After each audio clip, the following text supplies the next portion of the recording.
according to the book of Psalms 91, verse 9 to 16, as the owner and steward of this place, you trust in the Lord for protection. You have made God Most High your place of safety. So nothing bad will happen to you. No disease will come near your home. He will command His angels to protect you wherever you go. May your presence dwell in every room in Jesus' name. Protect this household physically, emotionally, spiritually, and financially as well. Cover niyo po sila.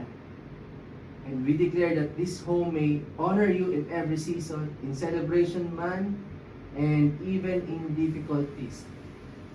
Whatever season, Lord, always be with us. And we declare that this home will serve the Lord. In Jesus' name, amen and amen.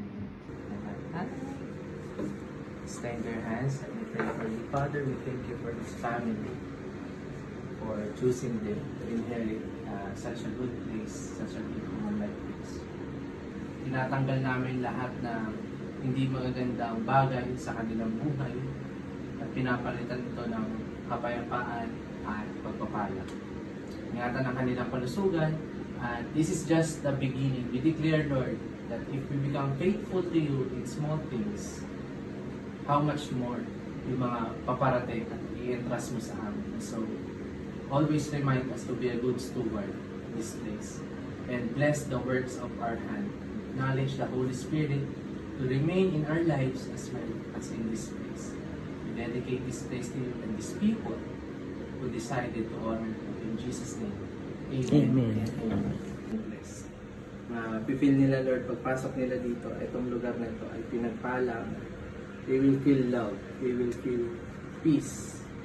And lalabas sila dito, Lord, pure of joy. This is just the start, Lord, of your dwelling place as we decide to welcome you in our lives and in our home. So we declare this place, Lord, back to you. Sinusuli po namin sa iyo, we acknowledge that you are the real owner of this house.